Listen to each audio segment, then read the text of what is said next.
All right. Good evening, everyone. We're live for the first CTD Tech Tuesday. Thursday.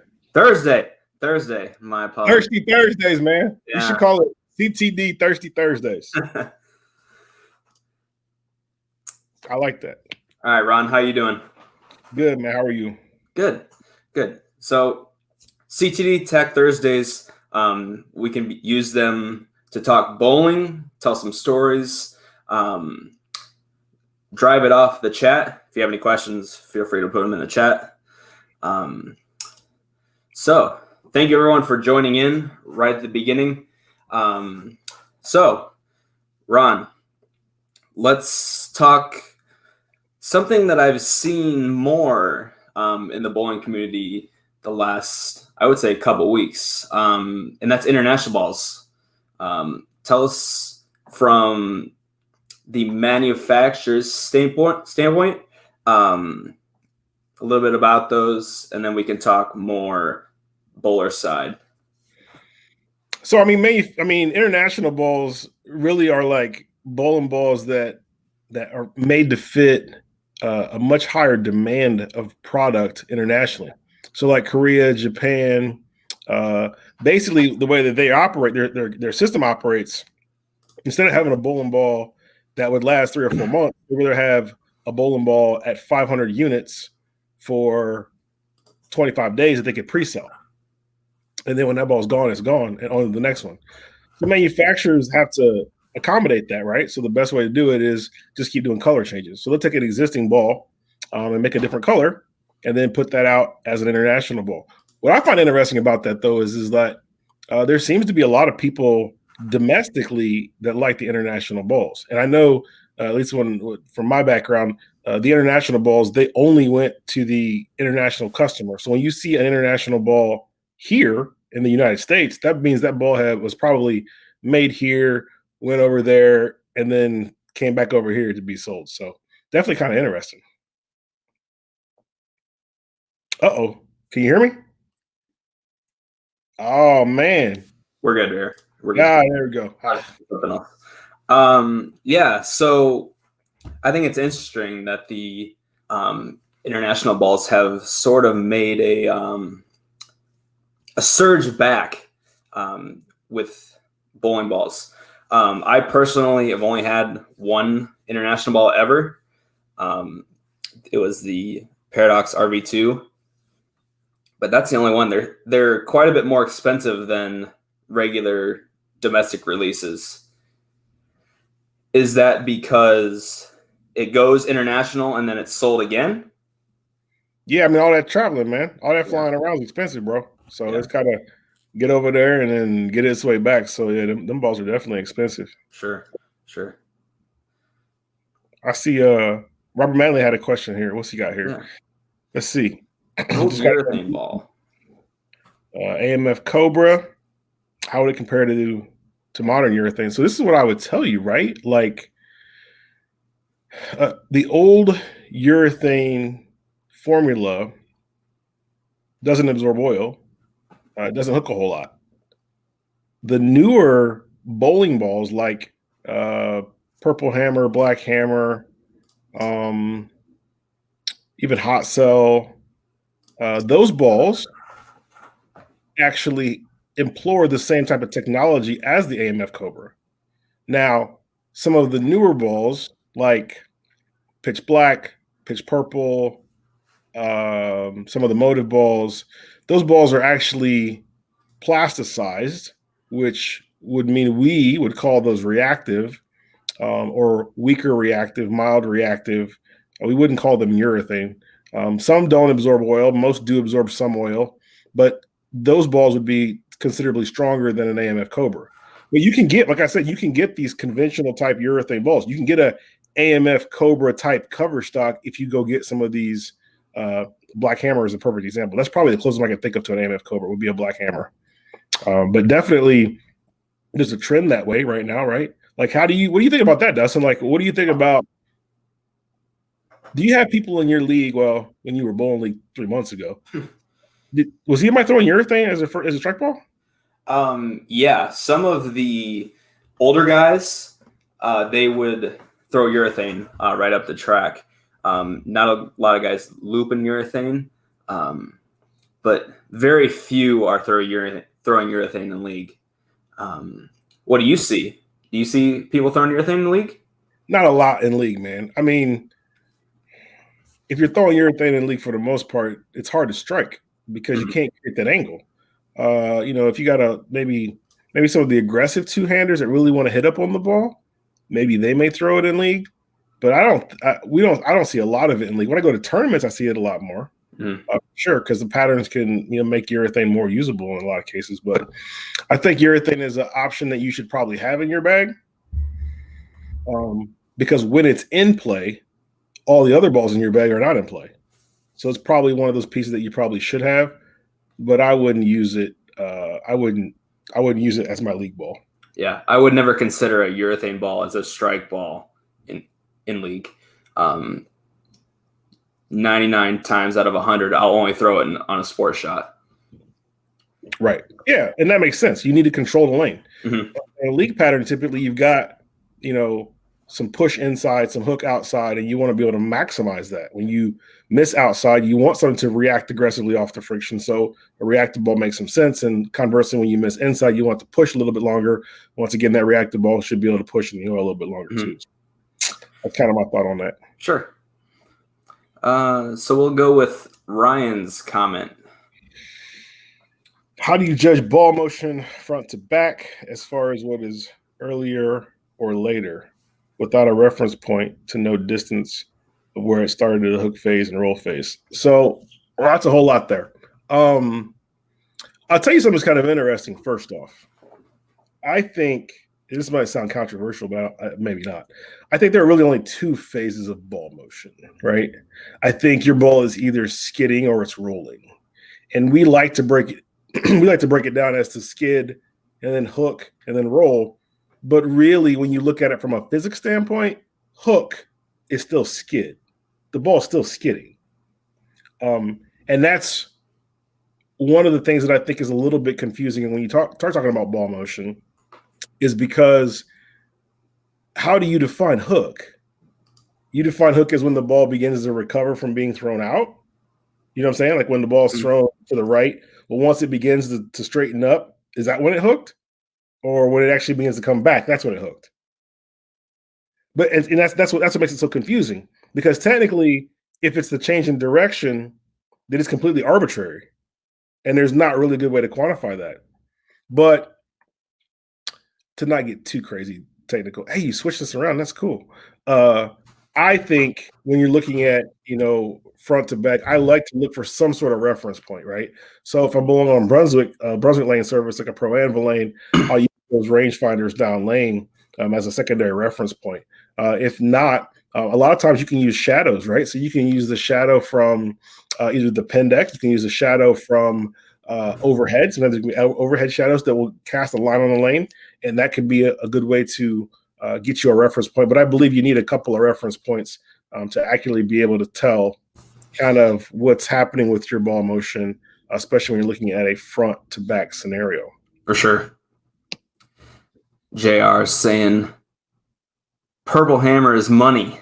Hey, Purple Hammer is good, man.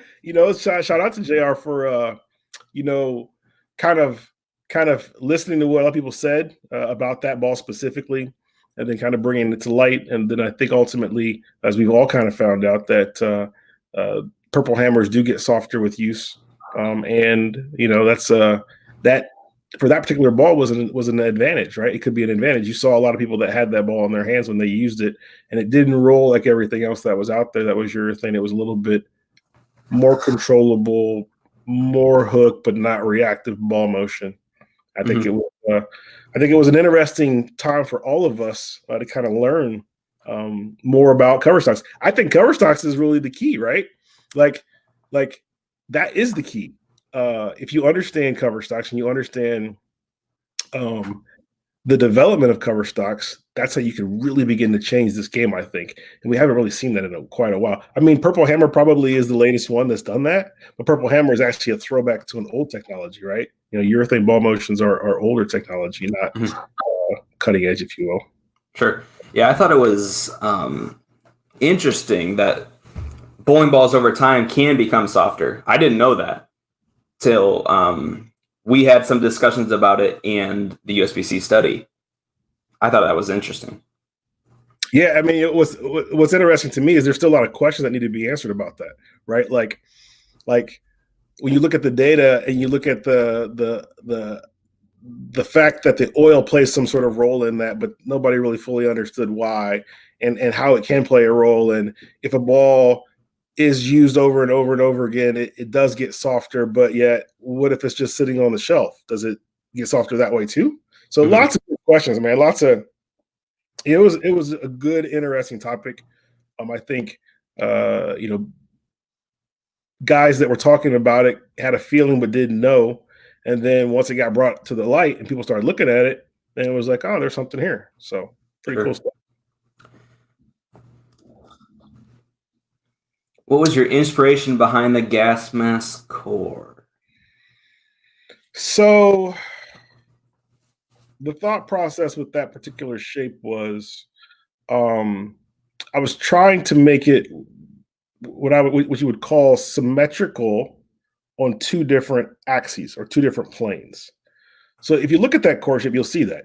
If you look at the core shape and you cut it in half this way, right? The core shape's facing you. If the core shape's facing you, and you cut it in half this way, it's symmetric. If you cut it in half this way, it's symmetric. When you cut it in half this way, it's asymmetric. And I was playing around with the concept of two cuts being symmetric, and not all three. A lot of the asymmetric balls that either I had done or that had been I've seen in the past in that particular point in time were asymmetrical on two planes or more. But that one specifically, I was like, well, let's try doing it on just the one plane and still be able to create the mass bias. And we were able to do that. And ultimately, I learned a lot from that shape. That shape obviously became probably the most popular one that I did when I was there, but learned a lot. Learned a lot about drilled bowling balls and how it's important to understand how the core is impacted by the holes. That wasn't even the first ball we did on. The first ball I did that same concept on was actually a ball called the One. Same concept, exact same concept with the core. Another one that was pretty good. That ball was good. First one. Jeff here. I went to school with Jeff. Jeff is one-handed, but he throws it sick two-handed. So Jeff, I will say yes to that. Man, I'll tell you what. If you can throw it two-handed, I think it's a good thing, right? Like you can increase your rev. I think the biggest issue that two-handers struggle with is control and ball speed. Mm-hmm. You got to figure out how to generate the ball speed still, but it comes from your legs. So if you can get those feet moving fast enough, you can still get some good ball speed. Sure. What about you, Dustin? Like you bowled on Team USA, on Junior Team USA for a year. So you got to have an experience that 99% of the bowling population will never have. Like, tell me a little bit about that experience, man. Like, what did you, when you went there, what were you thinking it was going to be? And then when you left, what did you take away from that experience? So that was one of the best experiences I've ever had in terms of bowling. The amount of knowledge, the amount of good bowlers that are around you, and just the overall environment can be intimidating.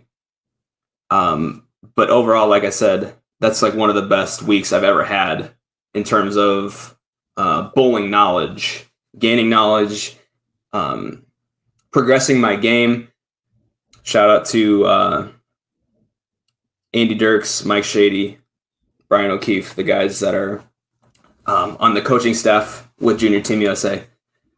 Those guys helped me a lot, and I can't thank them enough for something like that. Okay, let's find where we were. Yeah, we got a lot of questions. Yeah. We got to play catch up. Hey, that's not a bad thing. No. All right. I have a Guru Master, a Rotogrip No Rules Pearl, and a Phase 3. Out of Out of the 3 balls, excuse me, what is the best for league play, and how long should I use it for? So a lot of that depends on how you throw the ball, right? Yeah. If you are, say 17 miles an hour and your rev rate's, right around 300, 350, your axis point is somewhere like 5 inches over. So I'm making up basically what's close to a normal bowler. You got 30 degrees of axis rotation, 10 degrees of tilt, which is about the average person. So we'll start with that because I have no idea how you bowl at them. But if that's the case, you've got 3 different balls there. The Guru Master is probably going to be the strongest of those 3. So I put a little surface on that ball, probably have it at 2,000. That becomes my out the gate fresh ball. If that ball is too early for league, then I probably will go to my No Rules Pearl, which will still be shiny. That'll be a completely different shape ball motion wise. It'll be longer, more angular. And then as the lanes begin to break down and the transition hits and you need to jump, so I'm assuming you're right-handed, jump left and throw it right, that phase 3 should be your last piece. So if I'm bowling league and I'm assuming, like I said, you're that average person, the Guru probably gets me a game at most, at absolute most. I'm probably going to stick to that No Rules Pearl probably for a game to game and a half, maybe 2 games, and then probably, depending on the situation, break down to the phase 3. But what I would say is your arsenal is a pretty good arsenal for league. I'd take that to league. Yeah. I'll jump in here and say it really depends on, like what Ron said, the type of bowler that you are. Personally, I was throwing an IQ Tour at 1,000 or 1,500 grit because I needed to slow down once it exits a pattern. Now, Ron might not throw something like that. Granted, he's left-handed, but it's all about finding with your 3 balls what surfaces they're good at and when you can use them. Yeah, I don't ever move, Dustin. I just land on the big dot and throw it over 10. And if it doesn't work, you get another ball. Or, funny. So, like, I remember growing up and going to league with my dad, and there was this guy here. I'll never forget his name. His first name was Tom. And Tom was left-handed. And Tom, he had an interesting philosophy to bowling. His philosophy was, I may not bowl the best every night, but I'm going to be very consistent. And he literally would stand on the big dot and throw it over 10 board. All 3 games. And it was so interesting, right? Because when he had it, he had it. You weren't going to beat him. But if he didn't change balls quick enough, or if 10 wasn't the place you needed to be that night at league, he would shoot 550. Right. And then the next week, if it was lined up, he'd shoot 780. And I always wondered, I asked him about that one time. I said, why do you do that? And he said, the way I see it is sometimes you're going to win and sometimes you're going to lose. So when it's my turn to win, I'm beating everybody. I love it. I don't know. All right. So, Nicholas. Go ahead. Original High Road and High Road Pearl. Put 2,000 on each one, and they are drilled the same. Would they do the same thing because they have? Would they do the same thing because they have the same core? I put the same service on them. R2S Hybrid, R2S Pro cover stocks. Dustin, why don't you answer that first? So to me, I would say yes. If they're at the exact same service with the same core, I would say yes. And really, it's the same cover, right? Because it says R2S, the hybrid, which they're saying is a solid pearl mix, which okay, and the pearl, which they're saying is an all pearl. But at the end of the day, yeah, those balls are going to roll the same. Like, especially in league. If you're in league, there's zero doubt in my mind those balls are rolling the same because once again, any differences that you have are all masked, and the things that you have to control the difference there, which would be surface, is the exact same. So yeah, I would expect those balls to roll the exact same. Now, if that's what you're looking for, I would probably change one of those balls a little bit. There was a time where what I would do is I would bowl league, and I would have one ball at, say, it wouldn't be 2,000, but let's say at 2,000, and then the other ball would be drilled the exact same, but it would be at a 4,000 or a 5,000 grit. And what that allowed me to do as a left-hander, it allowed me to stay in the big dot going over second arrow all night. As soon as the lane changed, I just changed balls. Mhm. So I mean, there is some thought process that could go into play there. I'm not so much buying into the Pearl versus hybrid thing, not nearly as much because I don't. My experience would say that those things are more marketing spiels than anything else. There can be some performance, without question. You can get some performance, but definitely, I'm more of a fan of just getting the differences in the surfaces. If you want a little bit of change, you want a little bit of, you want to make up for the two pin that you're going to leave, or for the big four you're going to leave. You can do a surface change and go from there. All right. So let's see. This is relating to ball motion. We've talked about this with the staff before. If you're not on the staff of the manufacturer, is it a good thing to have multiple companies in your bag? Absolutely, without question. And the simple answer is manufacturers. Each manufacturer has a process, and their process for making bowling balls is different than the other manufacturer, and that can lend itself well to specific types of environments, specific types of players, yada, yada, yada. So those companies that make these balls, it's advantageous for you as a consumer to vary your ball motion. And it kind of put it maybe in a little different perspective. So at one point in time, I had access to any cover stock that was offered at Ebonite. And I had access to any core that was offered at Ebonite. But there were ball motions that just weren't possible. There was no way to make a high road. We just couldn't do it.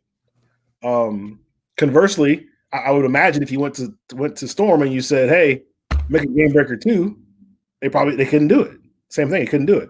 The processing capabilities, the chemicals that are used, and the processes really determine what types of balls roll best from those manufacturers. So, as a free agent as I am now, I have balls from every company because I believe that that's going to give you the best range of performance. Sure. And it's also important not only to have multiple companies in your bag, of course, if you aren't associated with them, having those 4 types of ball motion in your bag is important as well. Absolutely. Absolutely. What do you think of Moda's microcell polymer? I mean, I think that microcell polymer is a marketing term. I think those balls are reactive. I think they're mild performing reactives, but those balls are reactive. They absorb oil. They hook like a reactive ball. Here's how you can tell. I'll give you the insight on how you can tell. So, if you grab a true urethane ball, blue hammer, the new black hammer, a purple hammer, those balls don't shine. Go try polishing one. They don't polish. Reactive balls polish very easily. And if you can easily polish your microcell polymer ball or your pitch purple or your whatever, U-motion, whatever you want to call it. If you could easily polish those balls more than likely have plasticizer in them. And those balls would not be urethane under the current definition of urethane. A urethane ball is a ball that doesn't have plasticizer in it. Mm-hmm. So these balls, I think, are good. I think microcell polymer is a good marketing name. I think that the performance of those balls is usable, but I would call them mild reactive balls. But mild reactive balls. Another way you can tell is, oh, sorry, I didn't mean to interrupt. No, go ahead. No, you're good. You're good. Another way you can tell is oil absorption. Mm-hmm. Urethane balls don't have the ability to put oil on the ball and it absorbs. It's probably has plasticizer in it. It does. I mean, that's the difference. The difference between a reactive ball and a urethane ball is a reactive ball has pores that absorb oil and a urethane ball doesn't. That's the difference. And at their base, all balls are reactive. I mean, all balls are urethane. So the chemicals that are used to make urethane are similar to the chemicals that are used to make reactive. The difference between the two is with reactive, plasticizer's in it. The plasticizer puts the holes in the ball that allows the ball to be absorptive. All right, so Kenneth, for a taller person, should a taller guy look further down lane at his target and a shorter guy look closer to the foul line? So I think it's more of a function of comfort. Mhm. Like, I understand what he's asking there, but I think it's more a function of comfort. Like, I think if you feel it's easier to hit a target closer to you, then regardless of your size, you should do that. If you feel like, well, no, actually, I think that I like to look down the lane because it makes me feel like I need to project the ball down the lane further, and I like doing that. Well, then you do that. Did you hear that? It's thundering outside. Yeah, it was storming here. Yeah, it's thundering outside, and actually, it's getting all dark. I had my thing all set up here, and now it's getting dark on me. I'll have to cut my light on. All right. But anyway, go ahead. So, So I was gonna. Go ahead. that's all right. I just believe it's comfort. It's just a comfort thing. Yeah. So I was gonna say I can either I'm 6 foot, well 5'11", so I can look at the arrows, or I can look further past the arrows if I want to. So it's all about comfort. There's no written definition of where you should look on the lane, regardless of your height. I used to look at the foul line, right at the foul line, and then I learned to look at the arrows. So it's really all comfort, like Ron mentioned.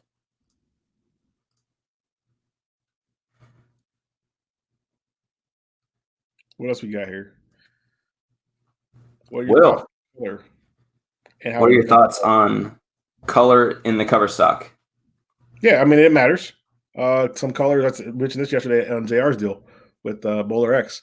It matters because color is part of the formulation, and some of the colors are powders that are more like particles, and some of them are liquids. Some of them are combinations. So it definitely has an impact on the performance of the ball, and that's why that's one of the reasons why it's hard to get bowling balls to react the same if you get two of the same bowling ball, because a lot of times the color pattern isn't the same. Mm-hmm. Ron, can you make a 320 pad? I saw this yesterday. I just didn't get a chance to answer it. So what's interesting about the 320 grit pad, I'm assuming you're talking about Abralon. The Abralon pads, the 320 grit number, well, they don't have 320. They've got 360 actually. So the numbers that they use aren't really indicative of what they put on the ball. As a matter of fact, really from a bowling standpoint, there really aren't a lot of options that do that. We haven't found any that we've tested.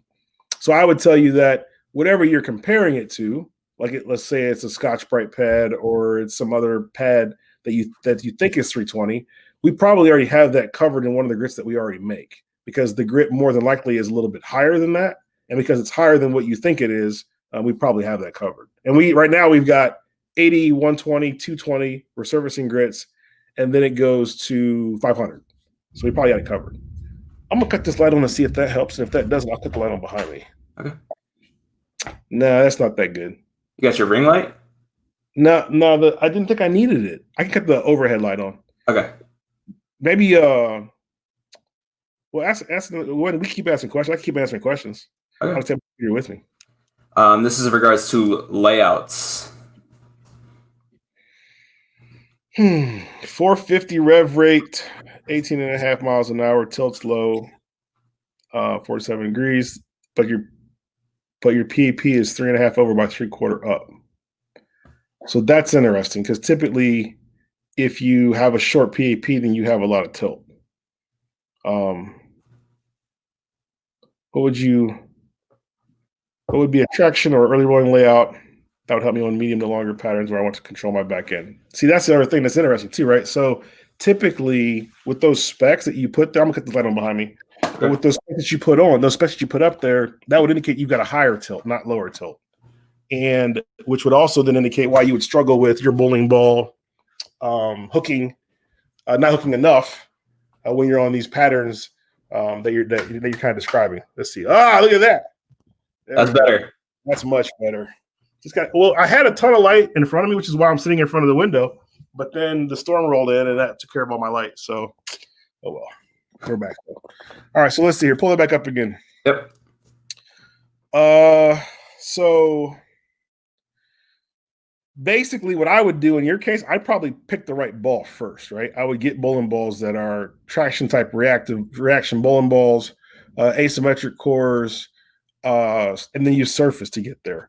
Layout wise, you can go with the stronger layout.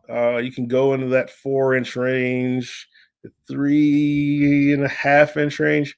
but I probably wouldn't do that.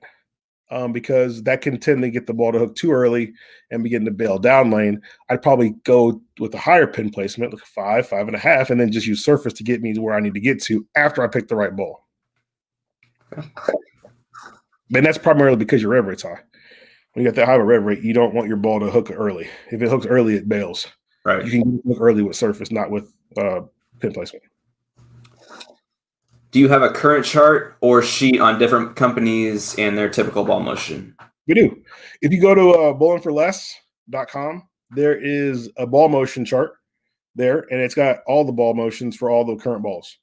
You can look at exactly what they are, and it's out of box. So, like, you know, the balls are listed by company, and they all are as the company puts the ball out, and that means you can change them if you want, right? You could change the performance with some surfacing or polishing.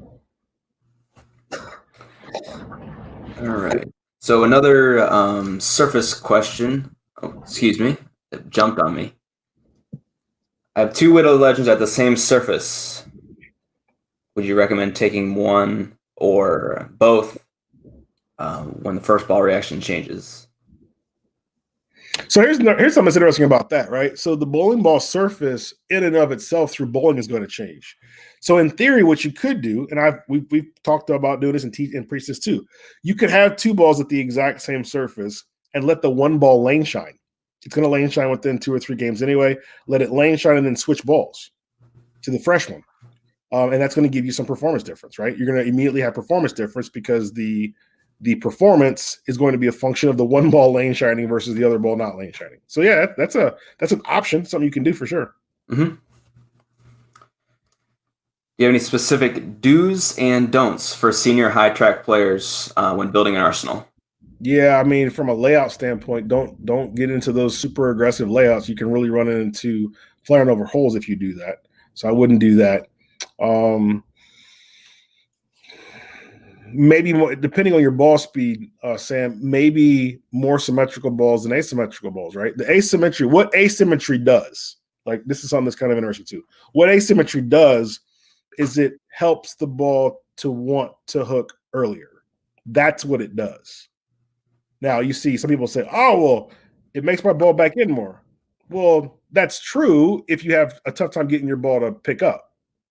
But inherently, the physics behind asymmetry is that it creates earlier hook, earlier roll, which is also why you don't see a lot of high rev rate pros or high rev rate bowlers in general use a lot of asymmetrical balls because they don't need their ball to hook earlier. They don't have a problem getting their ball to pick up. It's the opposite, right? They have a problem getting their ball to get down the lane far enough.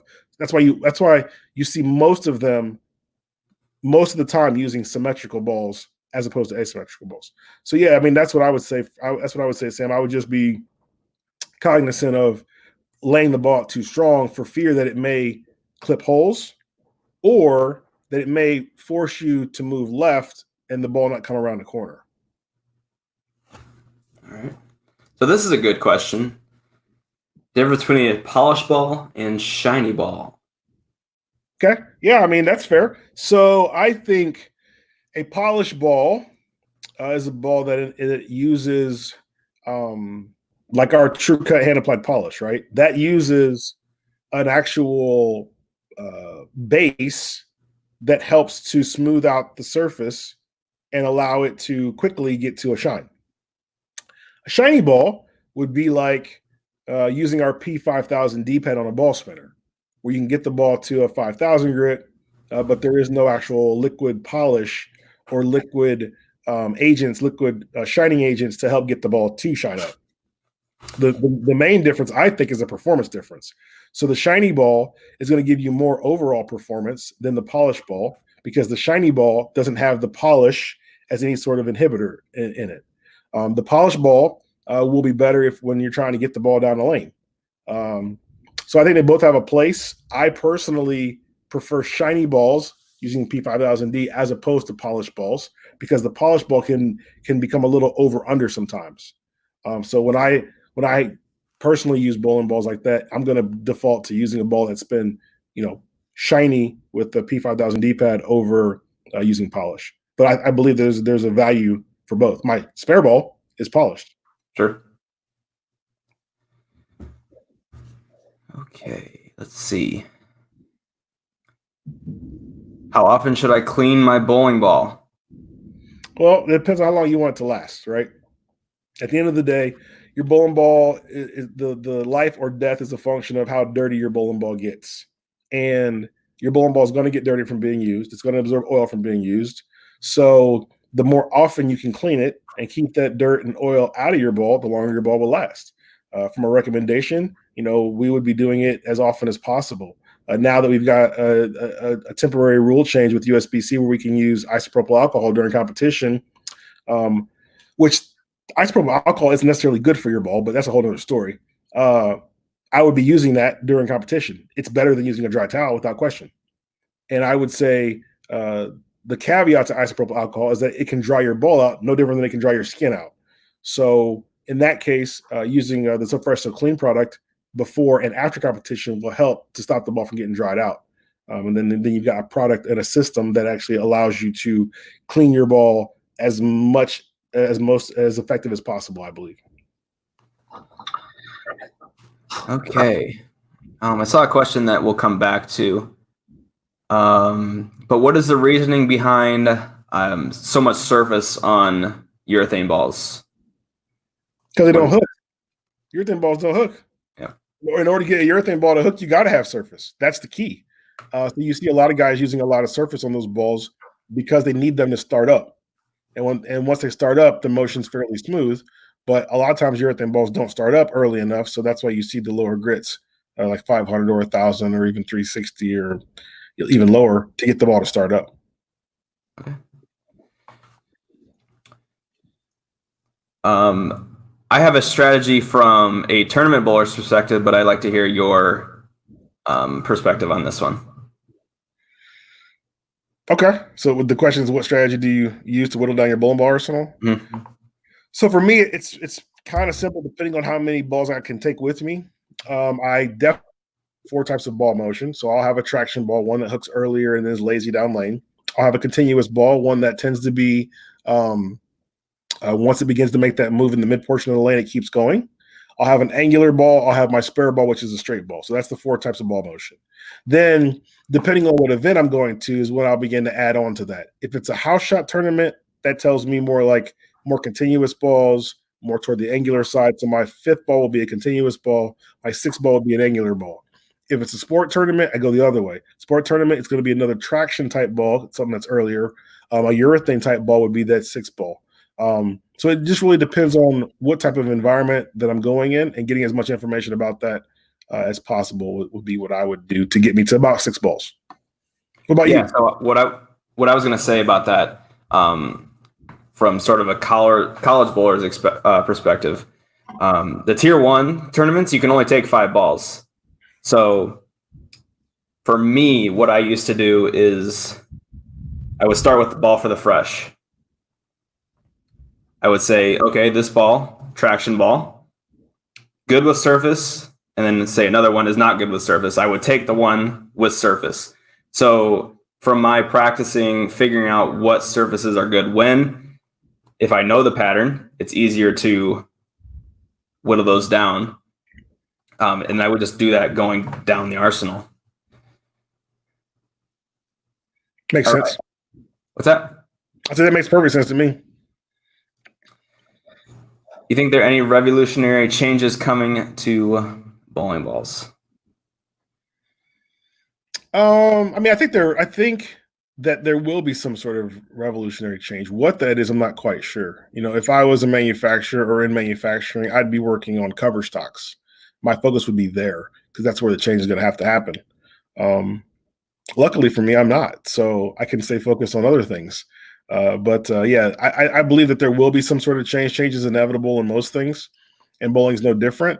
It's just a matter of what type of change we're going to find out. What type of change will come to fruition, and then how long it'll stay. Right? There's been changes. EPX was a change, just didn't stay very long. Particle balls were a change, just didn't stay very long. Urethane balls were a change, then they disappeared, and now they're back. So, it just kind of depends, but there will be some changes for sure. So this is a good one. Going back to ball motion. How do you determine the the criteria for determining what type of ball motion a certain ball is? So what we do at Ball for Less when we're trying to determine what shape it is, we use the manufacturer's information. We look at the sanding grit that the ball comes out with. We look at the RG of the ball, the differential of the ball, whether it's symmetric or asymmetric. What's the manufacturer's recommendation in terms of the performance of the ball? All of that is used to determine what category it falls into. I believe that the balls from the factory have a specific motion to them. But I also believe that you should change that. Like you should change that. You can change that, especially if you don't like it. It's very advantageous to change that. You can have a ball that you hate and then turn it to a ball you love by just changing the surface. Sure. All right. So that's it for all our questions. Is there anything you wanted to talk about? Man, look. So yeah, I would tell you, a couple things. One, I bowled a tournament this past weekend, and it just felt good to be back bowling. But what's interesting about that is when you haven't bowled in 2 months, 3 months, depending on who you are, there are some expectations that you need to temper, so to speak. Like I fully expected to be able to go in and bowl well. But the truth of the matter is I could strike, but I couldn't spare very well. Like I missed a couple of single pins. I chopped a super washout. And that was a little bit frustrating, but then I remembered, I'm like, bro, you ain't bowled in 3 months, 2.5 months. I mean, just like that's part of the deal. So actually, the first game I shot 154, believe it or not. And that was like, wow, well, welcome back to bowling.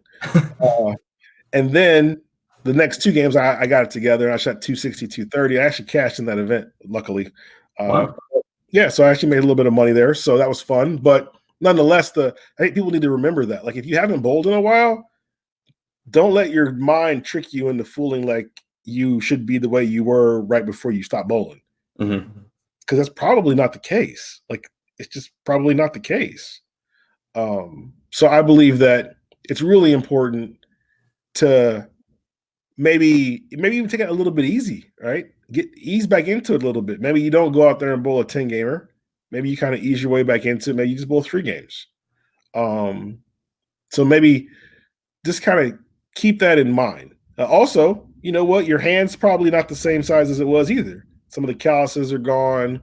For me, my fingertips were burning when I was done. You know what I mean? Like it was definitely like, ouch, when I was all done. My thumb whole size had shrank. So I had to go to I use actually an interchangeable insert. So I had to go to a smaller version of that.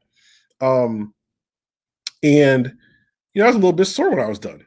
So I think people got to just remember those things. Like you got to ease into it, bro. Like if you ain't bowled in 2 months, it ain't just put your shoes on, go out there and strap all over it and, do what you were doing before this was all over. You need to ease into it. So that was kind of an eye-opening thing for me. And I'll tell you what else is interesting. And I'll ask you the same thing. One of the biggest things that I think that this whole coronavirus COVID-19 situation has taught me is that some of the things that you think are important aren't as important. And what I mean by that is like, this forces you to change your behavior and your habits. And I think because of that, now I have a different perspective on certain things. And because of that perspective change, or perception change, I think I'll be a little more effective when we do get back to going full speed. Because some of the things that I thought were so important, I can look back and go, that was kind of a waste. Right. What about you? Yeah, so in terms of speaking full picture, I actually had a conversation with my dad about this just as this was getting into effect. A lot of people are thinking about the whole coronavirus as the end of the world. But in fact, it's only been 2 months that we've been sort of locked down. 2 months out of for me, 24-year life. That's not a lot. So I think big picture, it's about just looking towards the future and realizing that this is going to pass. Granted, not good that people are dying. That's not what I'm saying. But like things are going to get back to normal, and then just take it one day at a time and be thankful for what we have. That's what I've been thinking of. I know it's a lot different than what you were thinking, but that's my thought on it. No, it's good, man. I think it definitely forces you to reevaluate some things, you know. And you're right. You should be thankful for what you have. Mm. All right. So this question just came in. What's the difference between a national and regional staff member? Regional staff members get access to our secret staff group. They get access to USBC certified coaches. They get content early. So the videos you see on YouTube, the staff gets to see those early. National staff members, you get all the benefits of a regional staff member, but you get a monthly shipment of products every single month via subscription that's recurring. You can find the shipments on ctdbowling.com for the national staff. Take a look at those. Some of those are national staff only products. For example, the June shipment this month is a 32-ounce bottle of that Wow Factor ball cleaner, which we don't offer on the website.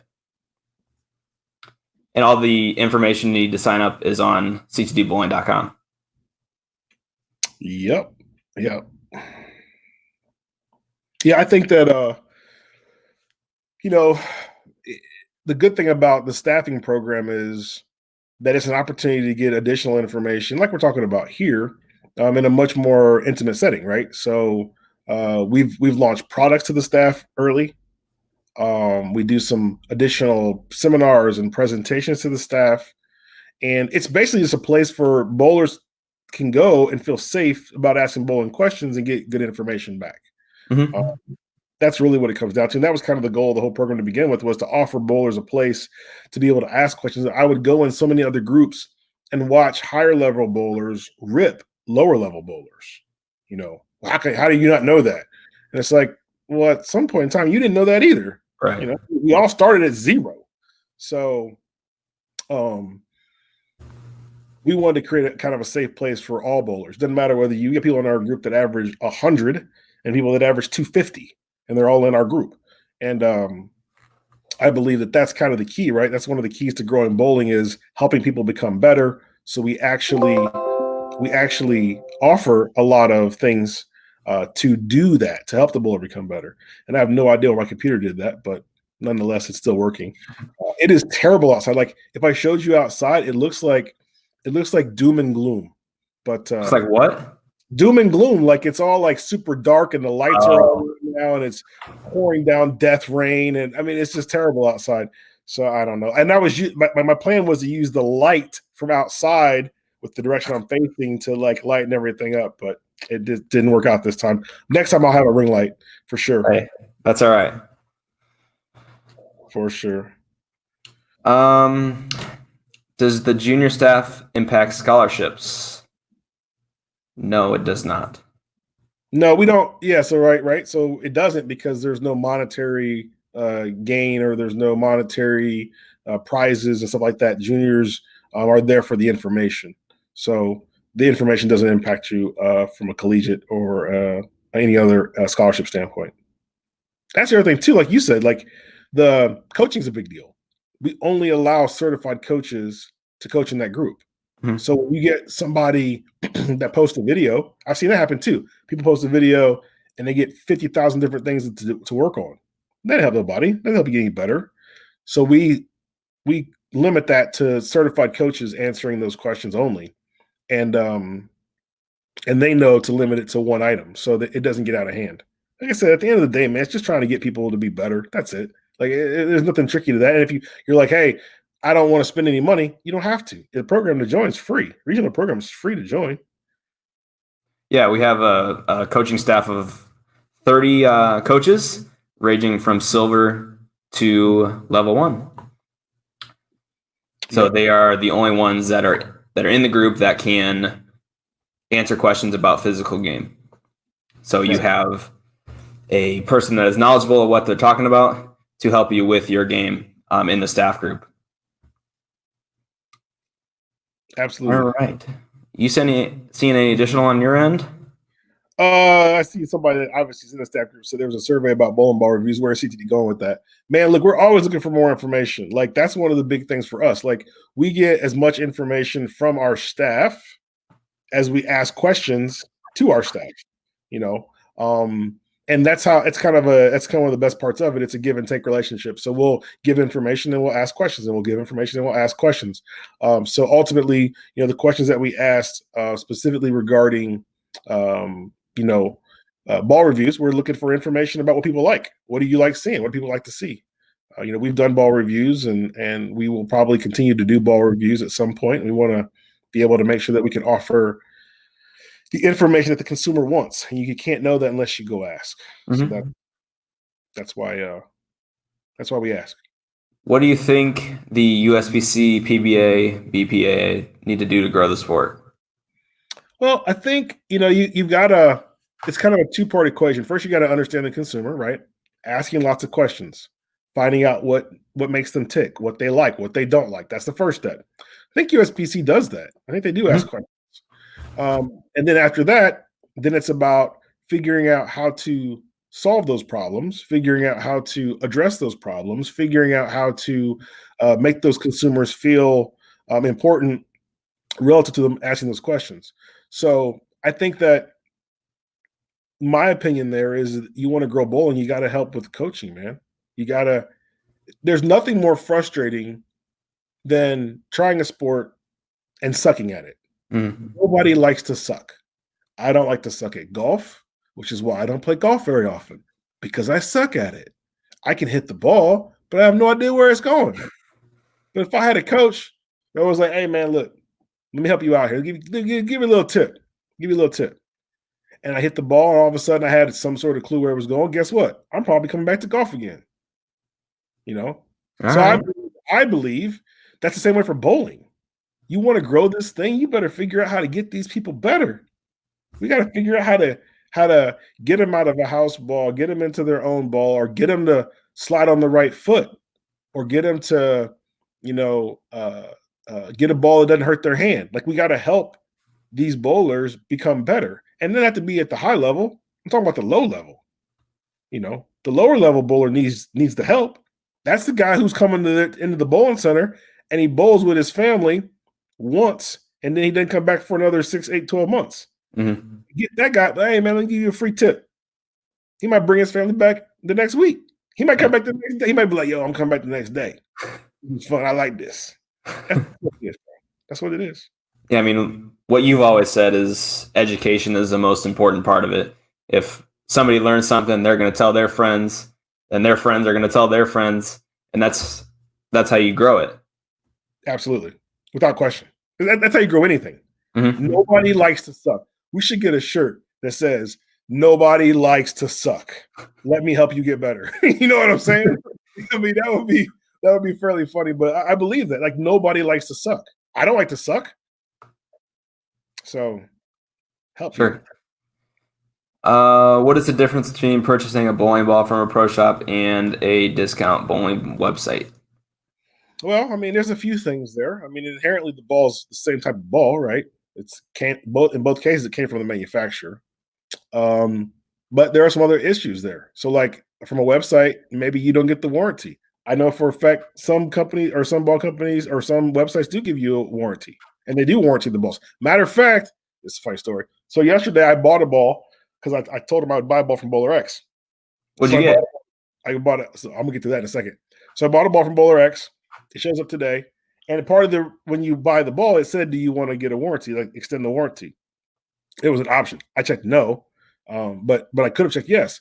So I thought that was pretty neat that you could actually increase the warranty if you wanted to from the online retailer. So that's good. Mm-hmm. Now, the ball that I got was a Columbia Resurgence, and I'm gonna tell you why I got that ball. So the very first ball that I designed for Columbia was the Resurgence. That was the first ball that I designed for Columbia. So I have one of those balls. I have an original Resurgence undrilled still, and I'm holding on to it. And at some point, we may do a comparison between the true original and then the new remake. Oh, cool. that's why I got that ball from them. But I liked what I had a lot of fun with them yesterday. They kind of inspired us to do this today, and I wanted to support them. So I went and spent money and bought a ball like everybody else, as opposed to doing what I normally would do, which would be to go to a distributor and order a ball or get a ball from a manufacturer. Sure. The junior program is the key to growth. You are exactly right, Bill. Junior bowlers are, of course, the next generation of bowlers that will be in our shoes very, very soon. Do you agree bowling with better bowlers will improve your game? That depends on your interpretation of bowling with them, right? I think you can get better from people that are worse than you too, depending on the lessons that are being put there. I believe anytime you're bowling, there's an experience that can be had that can be taken in a positive manner. And I think this situation, if any situation, should have highlighted the ability that we need those interactions to be able to be happy and be able to enjoy our normal lives. So I'm always looking for those positive situations, even with people that aren't as good as I am. So I think it's just kind of a function of how you interpret it. I believe that it's important to take advantage of those situations and learn from all of them, whether they're good or bad. When I shot 154, I learned just as much and was happy, no different than when I shot 267 the next game. So you just gotta look for those things, and I believe that if you do that, you'll always get better. And that's what the big key is: continually trying to get better. Mm-hmm. Yeah, there's always those tournaments where you just aren't bowling well, and you just want to give up. But sometimes it's good to watch other people, say you're lost, watch other people and see where they're at. Try something new. That's how you're going to learn. And the next time you bowl on it, maybe it's your day and you're going to win. Agreed. And we appreciate the support, man. We appreciate everybody. I appreciate you guys tuning in and hanging out with us for an hour. We're going to make this a thing that we do every Thursday, one way or another, and we're going to try to grow it. Not so much for any other benefit than just to give some more knowledge out to the general public, and try to grow this thing that we all know and love called bowling. Definitely. You want to take a couple more questions? Sure, if we got a couple more. All right. See a lot of bowlers chasing every new ball that comes out. What are your thoughts on this? I don't think bowling balls make you better, man. I think what makes you better is practice. What makes you better is education. And if those bowlers are chasing balls to try to get better, I would focus on things that are actually going to help you really get better, which is practice and education. Ball companies like that, and I used to be one of them. Would like people that did that. But at the same token, if you're not getting better, then you may get frustrated, then you may be more prone to quit, especially when you've spent these thousands of dollars on bowling balls. So spend some time and get the focus right. Focus on the things that really matter, the things that actually have an impact, that have weight to them. They're not necessarily fun. Practicing isn't necessarily fun, but it's a good way to get better, especially if you've got a good coach behind you to help you through that. Mm-hmm. So William has a 5-ball arsenal, phase 3, phase 2, High Road Pearl, and an Axiom. How would you set it up? So the Axiom is the early one of the group, right? So it's going to be at 1,000 or 2,000 grit. High Road Pearl is in the middle. That's my middle ball. I'm probably going to start with the High Road Pearl. Phase 2, let me back up. It'd go Axiom phase 2, then High Road Pearl. So Axiom's the earliest, then phase 2, then High Road Pearl, and then last is phase 3. That'd be the order that I would have those balls. And then surface wise, it'd be on the Axiom, it'd be 500 or 1,000 grit. It'd be 1,000, 1,500 or 2,000 grit on the phase 2. The High Road Pearl would probably be closer to a 3,000 or 4,000, and then the phase 3 would be polished. And then at that point, it's a stair step, right? You start with, you find the ball that gets you lined up initially, and you can progress more aggressive or progress less aggressive as the night goes on, which typically typically when you're bowling, the lanes get drier. So if you started in the middle, high road, you would work your way toward that phase 3. Sure. Doesn't look like we have any more questions. And we're ready. Ron, do you have any final thoughts? No, I mean, I think that's it, man. I think this was good. I think, like I said, this is the start of something that we'll do, and we appreciate the questions that are being asked, and we'll continue to, do what we do and educate bowlers. That's been our goal from day one, and that continues to be our goal. And we'll have some more education opportunities, like I said, just from joining us and hanging out with us here while we're talking. So I definitely appreciate the guys for coming out. Yeah, like Ron said, this is going to be a weekly podcast, video, however you want to look at it. So feel free to bring your questions every week. We'd be more than happy to answer them. That being said, everyone have an awesome night. Ron, have an awesome night. You and we too. hope to see you next Thursday. All right. Thanks, Dustin. Goodbye.